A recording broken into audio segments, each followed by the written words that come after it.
Thank you for this. I know Daniel doesn't approve, but destroying the...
Das Gurban. Desa Kotuba.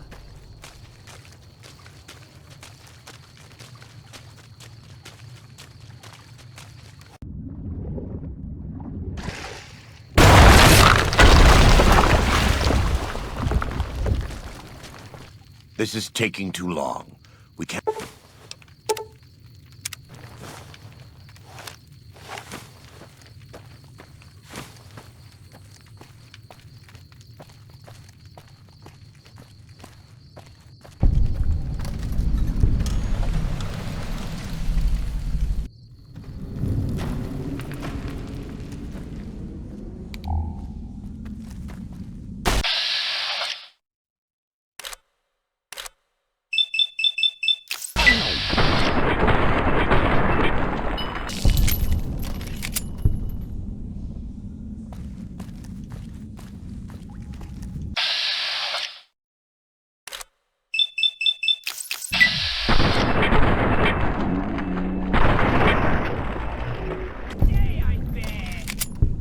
You can know Ninkumpami.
Hago!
We warned you at Syracuse, and you persisted. You took advantage of us at New Canaan to drive us out. And like the dogs of Caesar you are, you followed us to Zion. And now you stand on holy ground, a temple to God's glory on earth. The only use for an animal in our temple is sacrifice. Kale wachene conserva o. You understand me, don't you? Don't you? Outman. Kunaman mad. He killed all white legs. You talk. You stop.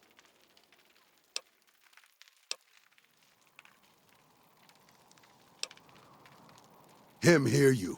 You talk. Don't listen to this thing. He has a... Mi compare!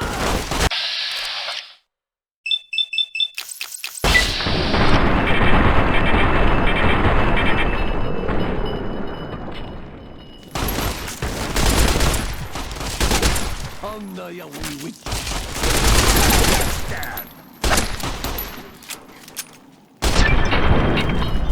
It's the same man you would have met if he had died on his knees.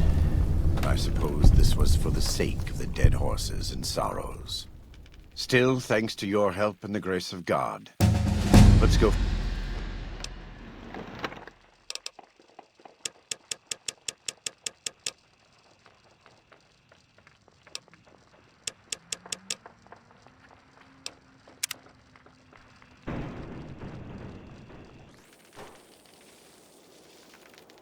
And so it was that the conflict between the New Canaanites and the Whitelegs was finally resolved.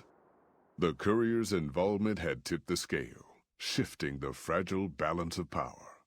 Despite their defeat at Three Marys and the death of their war chief, the Whitelegs were determined to pursue the other New Canaanites. But when they finally tracked down their prey in Colorado, they discovered the tables had been turned. The Whitelegs who survived the New Canaanites' ambushes were hunted down by dead horses before they could reach the safety of the Great Salt Lake. When word of the Whitelegs' diminished numbers reached the 80s tribe, war was declared, and by year's end, the Whitelegs had been wiped out. The Sorrows fought beside Joshua Graham and the dead horses, eradicating the threat the White Legs posed to Zion. When the courier and Joshua Graham felled Salt upon Wounds, their victory was celebrated with a great feast. The Sorrows' transformation from a peaceful, timid tribe into a proud and warlike people broke Daniel's heart. He tried to take solace in the knowledge that they would remain in Zion, but it was a small comfort. The Sorrows' innocence was lost. Having helped eradicate the Whitelegs from Zion, the dead horses returned to Dead Horse Point in triumph. They remained neutral toward the Sorrows, but as years went on, there were periods of competitive friction, even violence between the tribes. The New Canaanites, Daniel especially, intervened regularly as mediators, but found it difficult to reconcile the tribes' conflicts. The defeat of the Whitelegs in Zion marked a turning point in the fortunes of the Happy Trails Caravan Company. Every 2 months, the caravan met with the New Canaanites in Zion Valley to trade. Happy Trails soon returned to prosperity. The vigilance of the Sorrows and dead horses in defending southwestern Utah, initially startling to Happy Trails caravans, soon proved a blessing. The tribes united against the 80s, driving them back from Highway 50, and thus opening yet another trading route for Happy Trails caravans. Though the courier had stopped Joshua Graham from executing Salt upon Wounds, the war chief still fell in battle. The Whitelegs defeated at Three Marys. Joshua led the Sorrows and dead horses in tending to their comrades and burning the corpses of their foes.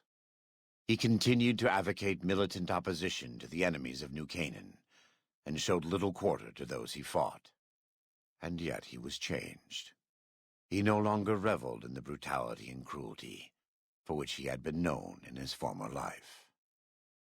His inner demons, if not extinguished, were at the least appeased. For years after the defeat of the Whitelegs, Daniel did his best to minister to the Sorrow's spiritual needs. Try as he might, he could not hold back the tribe's increasing militancy and reverence of Joshua Graham. Demoralized, he returned to his family and Dead Horse Point. His failures haunted him for the rest of his days. And with that, the courier walked out of the history of the tribes of Zion and back to the gathering storm of the Mojave Wasteland.